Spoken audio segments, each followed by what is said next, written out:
welcome to Episode1, Season 2 of Swala Nyeti. I am the lawyer, aka Wakili Harry Karanja. And I am the layman, Kashao Patrick. Bwana Wakili, welcome back. How have you been? I have been well. Gashao. I have thoroughly missed spending time with you. We would have liked to do that. We didn't miss you, but it would have been a lie. Those 2 weeks, I was in other. Yeah, how did that go? Did they give you a hard time? No, those are very genteel people. I was impressed, but they still came with their howevers. So I think they are from the same cloth. We are all cut from the same cloth, and it's great that you had at least a change of pace. So this week, though, and in this season, things are going to be different, as many of our subscribers can already see. We are doing this on video, and this is going to be something that we want to take forward in season 2. We'll have both an audio and a video recording. So please give us your feedback and your comments. We are on YouTube. Just leave a like or leave a comment at the bottom of this video, and it will help us improve and keep giving you great content. Now, something else we're doing different in this season is that we will be discussing topical issues. Yes, we can still accept the questions that you send in, but we'll try and tie them to topical issues of the day. So we will be talking about things which are in the public domain, and we are hoping that you will gain more value from having these discussions. So I'm excited about today's topic. Gasha, what do we have for today's season 2, episode 1's first topic? We have a story on mapenzi ya mtandao. Do you know mapenzi ya mtandao, Wakili? Well, love on the internet. Yeah, man. Couple goals. So on Saturday, Twitter came alive with the story of Maureen Waititu, who is the ex of Frankie. Frankie is what? I think Jimmy. Frankie Jim It. Is that the name, Wakili? I think so. That's what I saw. Yeah. So Frank has a baby.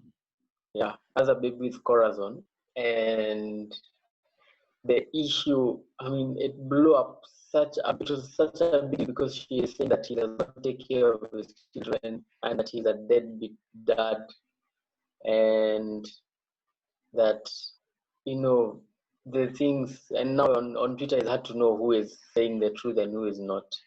And I was just wondering, what legal implications might it have in the case of those 3 people? Okay, so I think I looked at the story also, and I saw there were claims by Maureen that Frank was not a good father, and she was mentioning why she thought that she was not going to continue protecting him. She was just going to say all the reasons he's not a good father. And for me, the legal issue which comes up there is what are the the guidelines as far as the law goes on responsibilities to, especially by the father, and like as in this case where the mother and the father are separated. I see where you're coming from, Wakili, but I mean, on Twitter it's hard to know what to go by, but this guy seems to have been, from what he claims, to have paid the bills, and at some point Maureen says that he stays in the house where they used to live in, and I just don't get at what does the law have to say about a man accused of not taking care of his children? Well, that would be a serious problem.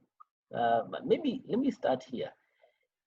You see, every parent or someone who decides to become a parent, actually both the mother and the father, once they decide to become parents, the law imposes upon them certain duties with respect to their children.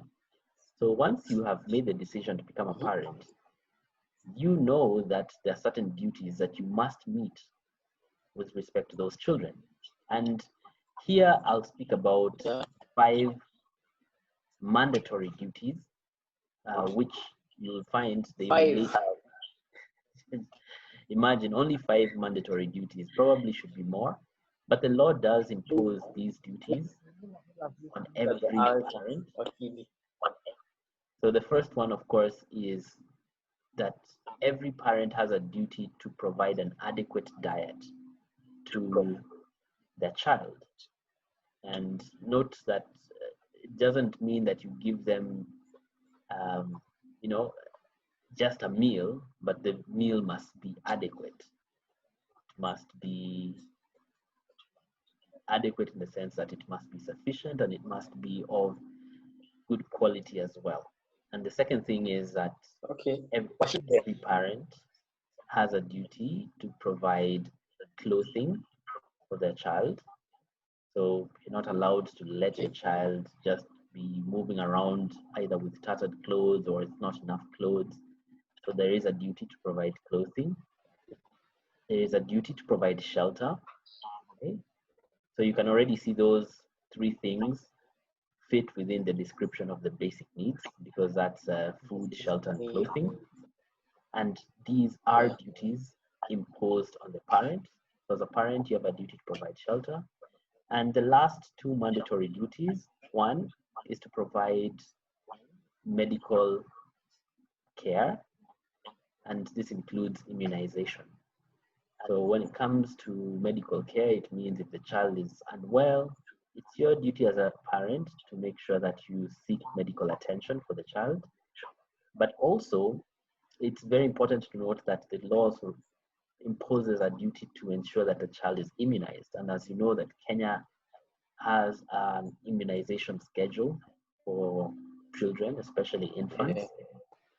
So this is a duty, and that's why you find if the parent refuses to take their child for immunization, they could also face legal sanction. And lastly, is that the parent has a duty to provide education and guidance. Again, I'm sure you have seen situations whereby a parent will be face legal sanction if they refuse to take their child to school. I'm sure you've seen this. Although now in this age of homeschooling and virtual learning, and I don't know if there will be changes in how that law is applied, but those are the 5 mandatory duties that are imposed upon every single parent. And just out of curiosity, Maureen says that Frank was supposed to buy one of the children a phone and he did not. Does it apply? I don't see how it comes into any of these duties as a parent.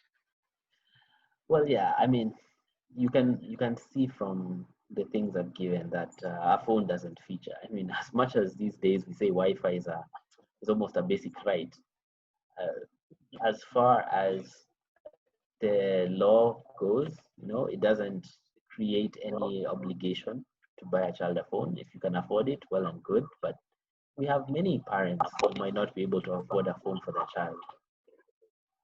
Okay, Wakili, a quick one now. There's a point where Maureen says he had called Frankie to discuss a structure for parenting. And how would that work under law? Yeah, actually, that's a very good thing, because this is what is usually referred to as a parental responsibility agreement. And the 2 parents can come to an agreement on how they will share the duties and how they will exercise their rights with the children. And this parental responsibility, any other agreement has, I mean, it has duties and obligations to both parties. So it's enforceable as an agreement. In fact, if one party breaches it, you can bring an action against them. And it helps at least give clarity on who needs to do what and when they need to do it. Must there be a witness when you're writing it up? It doesn't need to be a witness. I mean, remember, an agreement can even be you and me, just having an oral agreement. So of course you could have a witness, and it's good to do so. And it's probably also advisable to have legal advice as you're drafting this agreement. But there's no such requirement for any agreement. Okay, because now it becomes an issue of he said, I said, he said, she said. And I'm wondering if she says she protected him and she's not doing it anymore, Is it in breach of such an agreement? There is any. Well, to me, it did not sound like there was an agreement in place. It more or less sounded like Maureen feels that Frankie has not been living up to his end of responsibility, and she has been giving an impression that he has, and now she doesn't want to do that anymore. But it didn't sound like there's an agreement which has been made. And the issue of housing, I know you have mentioned it. And the guy, Frankie, says he left the house for them and they live there. And there's an issue of that. It's now the right of the child because they got used to it. How do you deal with one of the parents say the money is not enough, or I cannot? I mean, how do we determine what is good enough for the child? Yeah, so I think there are two issues there. Let me deal with the housing issue first, because when it comes to parents who separate, you see, they usually have to live with one of the parents most of the time, and the parents are not living together. So what usually happens is the parent who has custody or who is with the child most of the time is the one who usually provides for housing. Okay? Because you have to realize that if this child visits the other parent, they will also have to stay somewhere. So housing, as far as the child goes, is catered for by the person who is staying with the child. Now, I think that it's okay if you're not living with a child and you want to provide housing. I mean, that is, of course, your right, and it's also an obligation as a parent. But I think it would be very rare to see a court imposing such an obligation, whereby you're not living with the child and yet you're still being asked to cater for the shelter of the child. That, for me, is not a common situation. And the second issue? All right, so the second issue was saying the money is not enough. Yeah, it's good you raised it. You know, he Frankie is claiming he got 150. I mean, an upkeep of 6,000 per week. Those figures sound a bit too high, man. Okay, so how much is too much will usually depend on what kind of lifestyle that these children are accustomed to. Since in one situation you might find 6,000 is sufficient for a whole month, and in this situation you're hearing that 6,000 is not sufficient for a week. But I think it's important to realize that courts will not be keen to impose a duty to one parent where the end result is that this parent is kind of funding a lavish lifestyle or a luxurious lifestyle. So if the parent can afford it, then that's well and good. But when these things get to court, you will find a court is not going to impose a duty to make a child live a lifestyle which is beyond the means of the parent who is called upon to pay for it. But then again, if the parents can pay for it and they have accustomed their children to a certain set of lifestyle, then that might be grounds enough for the parent to continue funding that kind of lifestyle. And that is hard. Frankie already has another family now. He wants the new family to get accustomed to the new life. So the old one, I don't know. So the fact that you have a new family is no excuse for you to stop supporting. I mean, this child will remain his child. He's not going to divorce the child. That doesn't happen. Okay, the child remains your child throughout. So the fact that you have a new family would not be an excuse or a reason to stop supporting your children from a different relationship. Fair point, Wakili. Now you're just saying that the poor man should just look for more money and give. Okay, so every child you bring to this world, you're usually ready to provide for that child, and I don't think there's this is not a burden. This is really a blessing to you that you have more than one child. So I'm sure he'll be able to meet the increased resources required to provide. So, Wakili, all I'm hearing you saying is that despite the situations, COVID, whatever is happening, and the fact that already this is being labeled as a deadbeat dad, all the same, he should look for all the money, and it's like more and more things are being dumped on him to take care of his children because they are his children. I don't disagree with that, but I feel like more and more financial responsibility is being loaded onto him. Okay, so maybe something which I didn't make very clear is that when it comes to responsibility, the Constitution lays out clearly that the child's rights are to be provided by the two parents equally.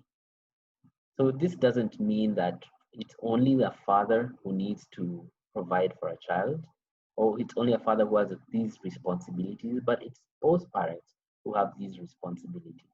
So I'm not saying that Frankie needs to bear this alone. Him and Maureen have equal responsibility in raising children. Okay, then there you have it, people. When you bear children, as Wakili has said, you have 5 duties in this world, at least by the Constitution of Kenya: to provide food, clothing, shelter, medical care, and education. And over and above that, each parent has equal responsibility to provide for their child. Wakili, I see you are still good on video. Well done. Right. Thank you, Geshao. I think it was great to be in the studio back again, and I'm looking forward to tomorrow's question, which I'm sure will be equally interesting. Don't worry. By tomorrow, 5 p.m., we'll have seen what will be trending, and we'll determine how to come and discuss it on under law. And other than that, I wish everyone a good day ahead.